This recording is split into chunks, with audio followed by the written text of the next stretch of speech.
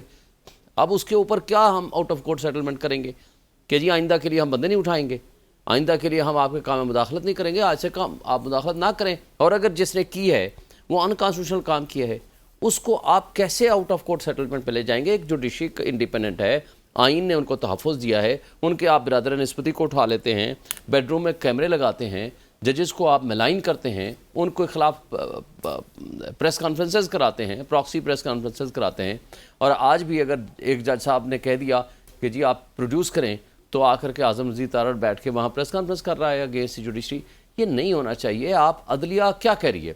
عدلیہ کے پاس کوئی وہ تو گن تو نہیں ہے، کوئی بندوق تو نہیں ہے، انہوں نے ایگزیکیوٹ کرنے ہیں اپنے فیصلے تھرو ایگزیکٹو اتھارٹیز. وہ کہہ رہے ہیں بندے نہ اٹھاؤ، وہ کہہ رہے ہیں نظام انصاف میں رکاوٹ نہ پیدا کرو. اس میں کون C out of court settlement ہے؟ ہاں out of court settlement executive کے درمیان تو ہو سکتی ہے، پالیٹکس کے درمیان تو ہو سکتی ہے، پولیٹیشنز کے درمیان تو ہو سکتی ہے کہ کسی بات پہ جی آ جائیں. گوہر صاحب نے ایک بات کہی کہ جی آئیں ایس او پی بنا لیں کہ آڈیو ویڈیو کو کیسے استعمال کرنا ہے یا کس طرح ہو سکتی ہے. اس کے اوپر پراپر قانون ہے کہ آپ ہائی کورٹ کے جج کی اجازت کے بغیر آپ آڈیو ویڈیو ریکارڈ نہیں کر سکتے. نمبر 1 اس کا طریقہ کار قانون میں موجود ہے. صحیح. دوسرا وہ صرف دہشت گردوں کی کر سکتے ہیں، اور اس کے علاوہ کسی بھی آڈیو ویڈیو کی کوئی نہ حیثیت ہے نہ وہ بنا سکتے، اور جو بنائے گا اس کے خلاف ایکشن ہوگا، قانون میں لکھا ہوا ہے. انہوں نے بھی مگر وہ نہیں ہوا. علی گوہر بلوچ صاحب نے بھی دہشت گردوں والے معاملے پہ میں وہی کہہ رہا ہوں نا کہ جو کچھ انہوں نے کہا جی بیٹھ کے اب ایس او پی بنا لیں. ایس او پی لا بنا ہوا ہے آلریڈی.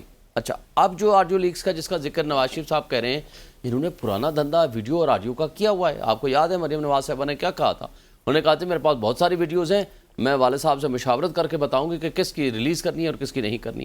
اور جس ثاقب نثار صاحب کی بات کر رہے ہیں وہ آڈیو لیکس کا اسی وقت رپورٹ آ گئی تھی کہ وہ جھوٹی ہے، وہ جعلی ہے، کنکاکٹڈ ہے. اچھا اگر آپ کے پاس سچی ہے تو آج آپ کے پاس اقتدار کلی ہے نا، آپ بنائیے جوڈیشل کمیشن، بنائیے کوئی کمیشن.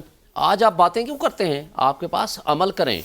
آپ کمیشن بنائیں جس کو آپ سمجھتے ہیں کہ ان لوگوں نے آپ کی حکومت گرائی ہے، جن کو سمجھتے ہیں کہ یہ راستے میں آئین کے راستے میں رکاوٹ تھے، ان کو آپ کٹہرے میں لے آئیے، ان کے خلاف آپ ایکشن کیجئے. اس میں آپ کو رکاوٹ کون پیدا کر رہا ہے؟ جو قوم سے انہوں نے گلہ کیا، دیکھیں قوم آپ کے لیے نہیں نکلی، آپ کو نکالا گیا، تو اس کا مطلب قوم آپ کے ساتھ نہیں ہے. اچھا یہ ہم اس کے اوپر ہم بات کرتے ہیں. آج ابھی تھوڑی دیر پہلے جو پریس کانفرنس وفاقی وزیر قانون اعظم نذیر تارڑ نے کی ہے، آج جو ریمارکس آئے جسٹس محسن اختر کیانی صاحب کی عدالت سے، جس میں انہوں نے کہا کہ طلب کریں گے ادارے کے لوگوں کو، سیکٹری دفاع کو طلب کیا، سیکٹری داخلہ کو طلب کیا، اور پھر انہوں نے کہا کہ وزراء کو، وزیر اعظم کو طلب کیا جائے گا.